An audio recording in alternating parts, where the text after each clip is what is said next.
Against जो काम कर रहे हैं उनसे बातें कर रही है और वहाँ की रिजीम को चेंज करने की कोशिश में लगी हुई है। आपको पता है कि अफगानिस्तान के लोग ये कहते हैं कि जी हमारा ये जो रीजन है ये ग्रेव यार्ड है। अब मुझे तो लगता है कि पाकिस्तान के जो मिसाइल्स के नेम है, हमें तो मुझे लगता है कि अनकरीब वो भी चेंज करने पड़ जाएंगे। इसमें भी फेलियर आप ये नजर देख, आता है उनकी फॉरेन पॉलिसी में कि अभी तक उनको किसी ने उन डिक्लेयर नहीं किया, उनके साथ अपने ताल्लुकात जो हैं वो उस तरह से कायम नहीं किए।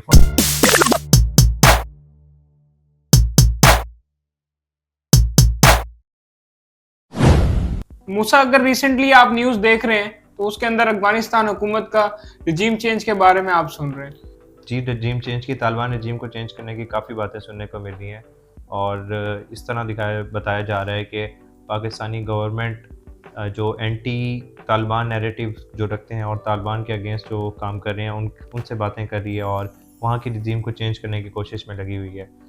और इससे बढ़ के आप ये देखें कि ऐसा पहले भी हो चुका है। जब अमेरिका यहाँ पे आया तो उसने जब इनसे फुल ऑन वॉर पे गया है और इनके साथ पूरे हेड टू हेड कोलिजन पे गया है तो उन्होंने यहाँ पे रिजीम चेंज की है।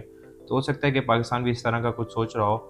और वैसे भी ये जितने भी तालिबान का ये गवर्नेंस का सिस्टम चल रहा है, इसके अंदर मुख्तलिफ ग्रुप्स मौजूद हैं। तो एक ग्रुप्स को कहीं से फंडिंग हो, अगर वो उसके अंदर कोई डिस्टेबिलिटी आए तो पूरी गवर्नमेंट इनकी गिर सकती है। तो ऐसा सुनने को मिल रहा है और ऐसा हो भी सकता है। मूसा, और जैसे कि आपको पता है कि अफगानिस्तान के लोग ये कहते हैं कि जी हमारा ये जो रीजन है ये ग्रेव यार्ड है। मतलब हिस्ट्री के अंदर अगर आप देखें जितने भी लोगों ने जी, उस ग्रेवयार्ड ऑफ किंगडम कहते किंगडम हैं। कहते हैं, तो वो कहते हैं जितने भी लोगों ने हम पे अटैक किया उन्हें आखिर जाना ही पड़ा है। और अगर हम देखते हैं प्रीवियसली, आप जितने भी ममालिक देख लें, जैसे कि यूएसएसआर जब इधर आया उसके साथ भी यही हुआ कि आखिर उसे वापस जाना पड़ा। और यूएसए जब वो इधर आया तो उसे भी आखिर वापस जाना पड़ा। जी, ऐसा ही है कि इसको किंगडम ऑफ ग्रेवयार्ड कहा जाता है। और ये जब इंग्लैंड की जब यहाँ पे हुकूमत आई और इंग्लैंड ने ब्रिटिश सब कॉन्टिनेंट में उनकी हुकूमत थी, उन्होंने जब इन्वेजन की कोशिश की तो उनको यहाँ पे डोरियन लाइन बनानी पड़ी। मतलब यहाँ पे उनको अपना एक सेग्रीगेट बॉर्डर बनाना पड़ा। उन्हें मज़ीद एक्सपेंशन नहीं की करनी, मज़ीद एक्सपेंशन की तरफ नहीं गए वो।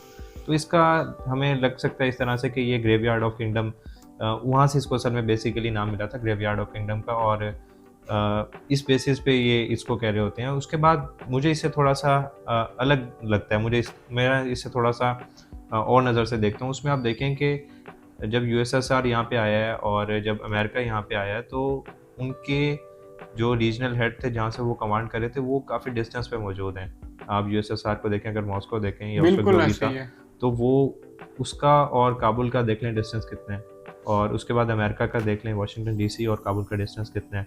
और मॉडर्न एरा के अंदर अब कॉलोनिज्म स्टेट और कॉलोनिज्म का जो कॉन्सेप्ट है वो उस तरह से एप्लीकेबल नहीं है। जिस तरह आपने देखा है कि फ्रेंच की जितनी कॉलोनीज थी, ब्रिटिश कॉलोनीज थी, उन सब ने आज़ादी हासिल की है। ठीक है, उन सब ने अफ्रीका के अंदर आपने देखा होगा। तो अब बिल्कुल ये अब यहाँ पे मज़ीद इस तरह से नहीं चल सकता कि आप कोई कॉलोनी स्टेट यहाँ पे किसी को बना कर है। तो एक ये बड़ी वजह है कि इतना बड़ा एक ईरा का चेंज आया, लोगों की सोच तब्दील हुई है। तो अब उस तरह की कॉलोनी स्टेट नहीं तो यहाँ और पे बन बिल्कुल सकती। जैसे कि आपने भी बताया कि उनका तो कंट्रोल करना मुश्किल था। मतलब एक देखें कि तकरीबन आप राउंड अबाउट मॉस्को से अगर आप काबुल का फासला देखते हैं वो तकरीबन 1000+ किलोमीटर ही बन जाता है। ऐसी है। और अगर यूएसए से भी देखते हैं तो आप 14,000 किलोमीटर तकरीबन बन जाता होगा राउंड अबाउट, जी, इतना ही बनता होगा। ऐसी है। और और पाकिस्तान अगर देखें तो हमारा तो बॉर्डर बिल्कुल इनसे शेयर होता है। जी, तो हमारे तरफ जो इस वक्त फाटा जो पहले हुआ करता था और जो कबायली इलाके थे जैसे कि महमूद एजेंसी, अब मोहम्मदन हमने एजेंसी थी, मोहम्मदन एजेंसी है, खैबर एजेंसी है, खैबर एजेंसी है, बिल्कुल इनके ऊपर भी अब हमारी हुकूमत ने, मतलब उधर जो विद होल्ड कियोस अप्रूवल। था, उधर जो मसले मसाइल थे उसको स्टेबिलिटी की तरफ लेके गए हैं। वहां पे हमने अपनी, आप कह लें कि एक रिट भी कायम की है। ऐसा नहीं है कि अब लोग उधर अपनी मनमानी कर रहे हैं, इस तरीके से नहीं है। तो आप देख लें कि अगर हमसे, हमारी तरफ से अगर इस वक्त वो एक्सपेंशन की जाती एक्सपेंशन है। की जाती है तो हमारे लिए इजी होगा कि हम उधर भी अपना जो सारे, मतलब आप देख लेना कि स्टेबिलिटी उस रीजन के अंदर भी लेके आ सकते हैं। ये नहीं है कि हमें उधर से इजीली कोई हमें मुश्किलात होंगी कि हम जी, उधर असल नहीं में एक्सपेंशन कर सकते या इन्वेड नहीं कर सकते। स्ट्रेटेजिकली अगर आप देखें ना तो पाकिस्तान ने इस पूरे जो एरिया है, जो डिस्प्यूटेड एक एरिया पहले काफ़ी अर्से तक रहा है, तो वहाँ पे एक गवर्नमेंट की जो रिट जो चैलेंज करते थे उसको अच्छे से काउंटर किया है और वहाँ पे अपनी गवर्नमेंट को उन्होंने इस्टेब्लिश किया है। तो अगर ये एक्सपेंशन की तरफ जाते हैं तो उनके लिए भी मुश्किल नहीं होगा कि इसको वहाँ पे मैनेज करना, गवर्नेंस करनी, और तो ये बिल्कुल हकीकत सी बात लगती है, नज़र आती है, और ऐसा पॉसिबल भी हुआ है। लेकिन आप इसको देखें कि दूसरे एंगल से देखें तो अफ़गानिस्तान भी आपको डिस्टेबल ही नज़र आता है। आप उनकी बेशक फ़ॉरेन पॉलिसीज़ की भी देख लें, आप इनकी अंदर हुकूमत के स्ट्रक्चर को देख लें, उसमें भी उसके अंदर भी ऊपर नीचे उसके अंदर भी एक दूसरे की टांग खींचने की आपको जी, बार-बार अप्स एंड डाउन ही देखते हैं अप्स आप। एंड डाउन्स देखने को मिल रहे होते हैं। अब आप रिसेंटली आप देखें कि जब इन्होंने यूएसएसआर को ख़त्म किया है और वहाँ के अंदर इन्होंने तालिबान ने अपनी मुल्ला उमर की क़यादत में गवर्नमेंट एस्टेब्लिश की है, तो फ़ौरन ही वो सिविल वॉर की तरफ चले गए थे। अभी रिसेंटली यहाँ अमेरिका यहाँ से गया है, तो उसके बाद भी देख लें कि इस तरह की हमें सिचुएशन बनने को मिल रही है कि वहाँ एक तो फ़ॉरेन इन्वेजन होती है, लेकिन वहाँ के लोग भी खुद भी आपस में उस तरह से एक स्टेबल निज़ाम के अंदर नहीं रह रहे होते। वो अलग-अलग ग्रुप्स होते हैं, वो ग्रुप्स आपस में लड़ना शुरू कर देते हैं।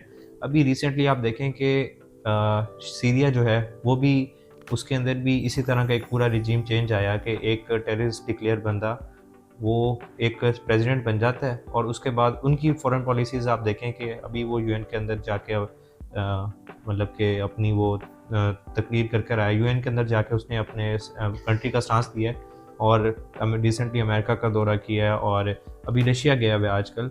तो वो उनकी फॉरेन पॉलिसीज़ आप बड़ी डाइवर्स देखेंगे। उन्होंने अपने आप को पूरी दुनिया के अंदर एक एस्टेब्लिश्ड कंट्री होने का और अपनी गवर्नेंस का अच्छा सबूत दिया है। इसके मुकाबले बिल्कुल में मुर्शद, हैविंग सेड दैट, अभी हमारा टॉपिक सीरिया नहीं है, हम किसी और तरफ जा रहे हैं हाँ, ये लगता भी है। है, लेकिन अब इस तरफ आप देखें, तालिबान को देखें ना, तो तालिबान जो है वो इसमें भी फेलियर आप ये नज़र देख आता है उनकी फॉरेन पॉलिसी में कि अभी तक उनको किसी ने उन डिक्लेयर नहीं किया, उनके साथ अपने ताल्लुकात जो हैं वो उस तरह से कायम नहीं किए, बिल्कुल इसको तस्लीम नहीं किया उस तरह बिल्कुल से। ऐसी है कि देखें ना, अब मुझे तो लगता है कि पाकिस्तान के जो मिसाइल्स के नेम है, हमें तो मुझे लगता है कि अनकरीब वो भी चेंज करने पड़ जाएं। हाँ, हाँ, ये आपने बड़ी अच्छी बात की कि जिस तरह अब्दाली और गोरी मिसाइल जी हैं, बिल्कुल। तो वो भी नाम जो लिए हुए हैं वो अफ़गानी वो जो एम्परर्स थे जो जिन्होंने यहाँ पे उस वक़्त के पूरे इंडिया के अंदर इन्वेड किया था, तो उन्हीं के नाम है असल में। तो ऐसा हो सकता है कि उनको चेंज करने के बारे में सोचा जाए और जो एस्टेब्लिश जो यहाँ की स्टेट है और वो हो सकता है सोच रही हो ऐसे जी मिसाइल को चेंज करना, क्योंकि वो भी अफ़गान ओरिजिन है। लेकिन ये तो एक फ़नी बात है, ह्यूमर है इसमें। और इसको हम भी डिस्कस कर रहे हैं, चीज़ों को देख रहे हैं और मेरे ख्याल से जेन ज़ी को भी ना, जो अब हमारी मॉडर्न एज है, यहाँ के लोगों को थोड़ा-सा अपनी करियर गोल्स को देखकर और अपनी जो 9 टू 5 जो एक लाइफ चल रही है, उससे बाहर निकल के चीज़ें डिस्कस करनी चाहिए।